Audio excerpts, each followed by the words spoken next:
नमस्कार दोस्तों, स्वागत है आपका एक बार फिर से हमारे YouTube चैनल पर। दोस्तों, श्रद्धा से श्राद्ध बना है। श्रद्धा पूर्वक किए गए कार्यों को ही श्राद्ध कहते हैं। श्राद्ध से श्रद्धा जीवित रहती है। श्रद्धा को प्रकट करने का जो प्रदर्शन होता है वह श्राद्ध कहलाता है। अपने पितरों के लिए श्रद्धा से किए गए मुक्ति कर्म को श्राद्ध कहते हैं। दोस्तों, उन्हें तृप्त करने की क्रिया को तर्पण कहा जाता है। तर्पण करना ही पिंड दान करना है। भाद्रपद की पूर्णिमा से अश्विनी कृष्ण की अमावस्या तक कुल 16 दिनों तक श्राद्ध रहते हैं। इन 16 दिनों के लिए हमारे पितृ सूक्ष्म रूप से हमारे घर में विराजमान होते हैं। पितृपक्ष 29 सितंबर से 14 अक्टूबर तक चलेगा। तो आइए दोस्तों, जानते हैं इस साल कैसे करें पितरों को प्रसन्न। तो आज की इस वीडियो में जानेंगे कि पितृपक्ष के दौरान भूल से भी ना खाएं ये 3 चीजें। आइए वीडियो को शुरू करते हैं। दोस्तों, श्राद्ध के जरिए पितरों की तृप्ति के लिए भोजन पहुंचाया जाता है और पिंडदान व तर्पण कर उनकी आत्मा की शांति की कामना की जाती है। श्राद्ध से जो भी कुछ देने का हम संकल्प करते हैं वह सब कुछ उन पूर्वजों को अवश्य प्राप्त होता है और पूर्वज परिवार को खुशहाली का आशीर्वाद देते हैं। जिस तिथि में जिस पूर्वज का स्वर्गवास हुआ हो उसी तिथि को उनका श्राद्ध किया जाता है। जिनकी परलोक गमन की तिथि ज्ञान ना हो उन सबका श्राद्ध अमावस्या को किया जाता है। दोस्तों, श्राद्ध विधि नंबर 1, ज्योतिषाचार्य के अनुसार पौराणिक ग्रंथों के अनुसार श्राद्ध करने की भी विधि होती है। यदि पूरे विधि विधान से श्राद्ध कर्म ना किया जाए तो मान्यता है कि वह श्राद्ध कर्म निष्फल होता है और पूर्वजों की आत्मा अतृप्त ही रहती है। नंबर 2, शास्त्र सम्मत मान्यता यही है कि किसी सुयोग विद्वान ब्राह्मण के जरिए ही श्राद्ध कर्म करवाना चाहिए। नंबर 3, श्राद्ध कर्म में पूरी श्रद्धा से ब्राह्मणों को तो दान दिया ही जाता है, साथ ही यदि किसी गरीब जरूरतमंद की सहायता भी आप कर सके तो बहुत पुण्य मिलता है। नंबर 4, इसके साथ साथ गायें, कुत्ते, कौए आदि पशु पक्षियों के लिए भी भोजन का एक अंश जरूर डालना चाहिए। इन्हें भोजन डालते समय अपने पितरों का स्मरण करना चाहिए। मन ही मन उनसे श्राद्ध ग्रहण करने का निवेदन करना चाहिए।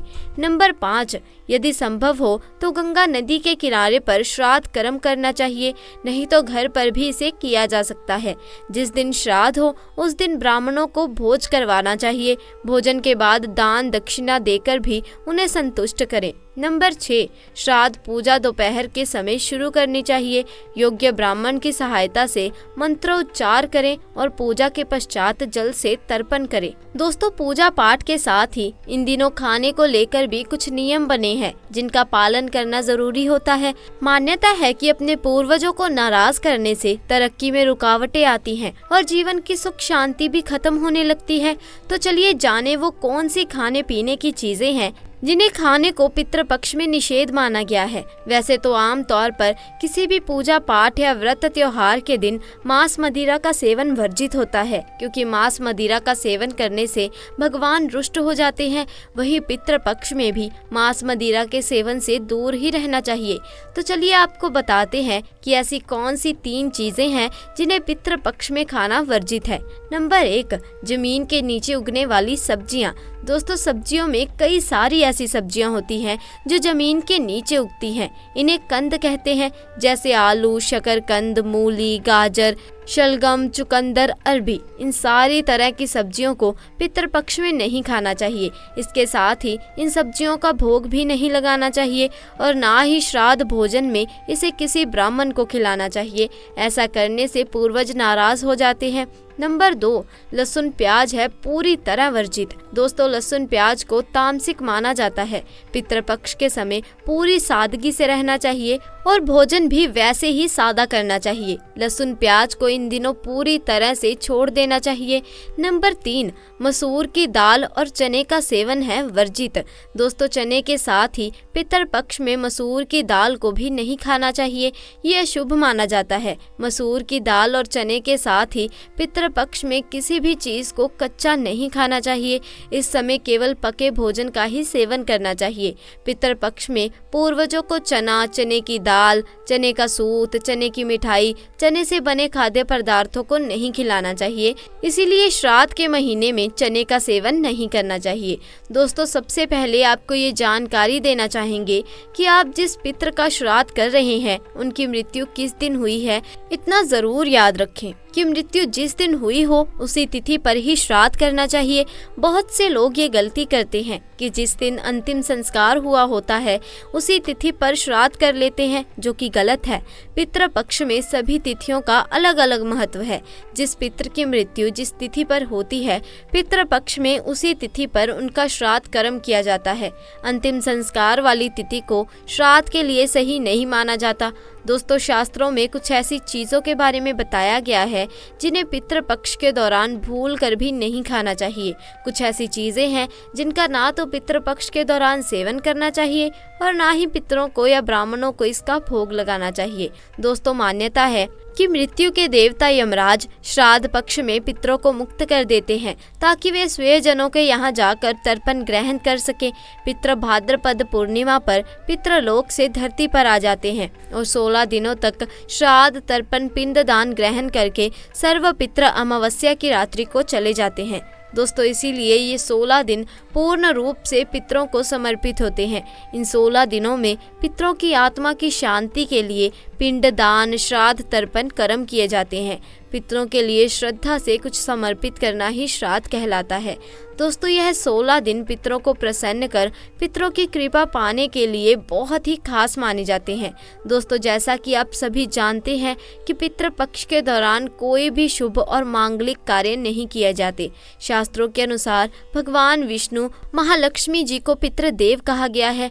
पितरों का भोजन, श्राद्ध, तर्पण, पिंडदान सबसे पहले भगवान विष्णु और महालक्ष्मी जी ही स्वीकार करती हैं। उसके पश्चात यह पितरों को मिलता है और भगवान विष्णु और लक्ष्मी जी के पूजन में प्याज, लहसुन, मीट, अंडे का इस्तेमाल करना वर्जित बताया गया है। अगर आप पितरों के भोजन में प्याज, लहसुन, मीट, अंडे इन चीज़ों का इस्तेमाल करते हैं तो भगवान विष्णु और महालक्ष्मी जी उसे स्वीकार नहीं करेंगे। और जब भी पितृदेव स्वीकार नहीं करेंगे तो हमारे पितृ भी उस भोजन को स्वीकार नहीं करेंगे। इसलिए इस बात का हमेशा ध्यान रखें। दोस्तों, श्राद्ध पक्ष के दौरान पितरों के निमित्त जो भोजन बनाए या ब्राह्मणों को कराने के लिए जो भोजन बनाए वो बिना प्याज, लहसुन और मीट, अंडे का बनाए और ना ही पितरों के नाम का ऐसा भोजन आप किसी जरूरतमंद व्यक्ति को दान करें। दोस्तों, श्राद्ध पक्ष के दौरान पितरों को जो भोजन बनाए वो बिना प्याज, बिना लहसुन या मीट, अंडे का होना चाहिए।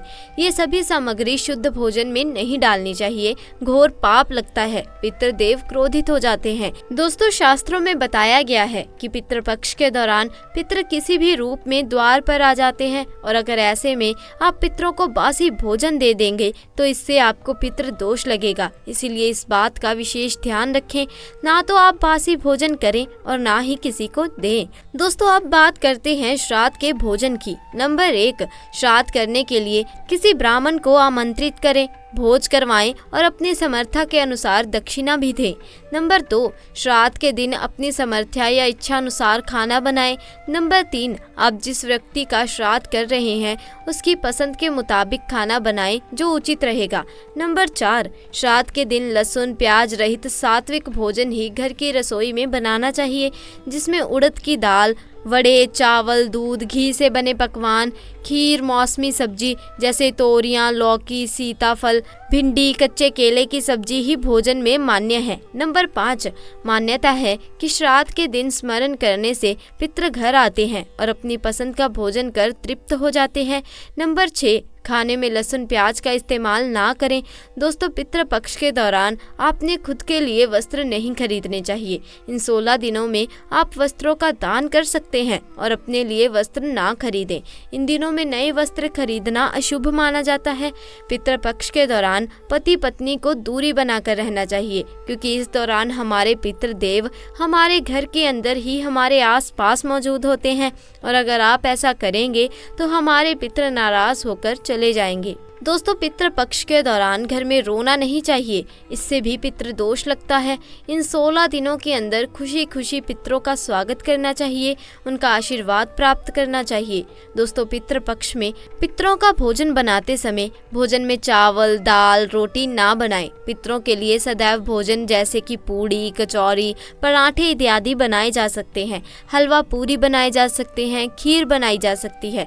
पितरों को खीर बहुत पसंद आती है। खीर खाकर हमारे पितर हमें ढेरों आशीर्वाद देते हैं। पितृपक्ष के दौरान आप स्वयं दाल, चावल, रोटी आदि खा सकते हैं, पर पितरों को ये भोजन ना दें। लेकिन याद रहे, पितरों के लिए जो भोजन बनाएं, ब्राह्मणों को जो भोजन करवाएं वो पका हुआ बनाएं, जैसे कि खीर, पूड़ी, मूंग दाल की कचौरी, दही, जलेबी। इन चीज़ों को आप बना सकते हैं। लेकिन याद रहे, पितृपक्ष के दौरान घर में मसूर की दाल नहीं खानी चाहिए, शास्त्रों में इसे वर्जित बताया गया है। दोस्तों पितृपक्ष के दौरान काले नमक, काले जीरे का सेवन भी नहीं करना चाहिए और ना ही ब्राह्मण भोजन में इन चीज़ों को शामिल करना चाहिए। पितृपक्ष के दौरान मूली, लौकी, खीरा और सरसों का साग ना तो खाया जाता है और ना ही खिलाया जाता है। श्राद्ध पक्ष में इन चीज़ों को खाना और खिलाना दोनों ही वर्जित होता है। श्राद्ध पक्ष के दौरान पितरों के भोजन में नींबू नहीं डालना चाहिए। आप स्वयं नींबू का सेवन कर सकते हैं, लेकिन पितरों के भोजन में, ब्राह्मणों के भोजन में नींबू ना डालें। दोस्तों पितृपक्ष के दौरान कई तांत्रिक क्रियाएं भी की जाती हैं, इसीलिए इस दौरान दूध, दही या फिर सफ़ेद खाद्य पदार्थ जैसे कि सफ़ेद रंग की मिठाइयाँ, बर्फी इत्यादि का सेवन नहीं करना चाहिए। लेकिन हाँ, आप अपने घर में इन्हें बनाकर खा सकते हैं।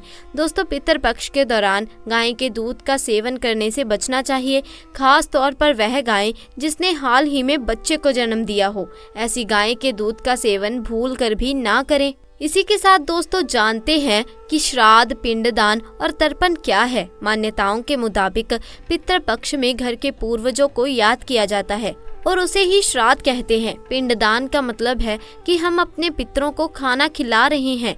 जिस तरह हम रोटी चावल खाते हैं, उसी तरह हमारे पूर्वज पिंड के रूप में भोजन करते हैं। तर्पण घास की कुश से दिया जाता है, जिसका मतलब है कि हम पूर्वजों को जल पिला रहे हैं। तो दोस्तों आज के लिए बस इतना ही। कमेंट करके ज़रूर बताइए कि आपको हमारी आज की जानकारी कैसी लगी। अगर आपको जानकारी पसंद आई तो वीडियो को लाइक कीजिए, अपने दोस्तों और रिश्तेदारों के साथ इसे ज़्यादा से ज़्यादा शेयर कीजिए। और अगर आप हमारे चैनल पर नए हैं तो चैनल को जल्दी से जाकर सब्सक्राइब भी कर दीजिए और साथ लगे बेल आइकन को भी प्रेस कर दीजिए। मिलते हैं जल्द ही ऐसी नई जानकारी के साथ। तब तक के लिए आपका बहुत बहुत धन्यवाद।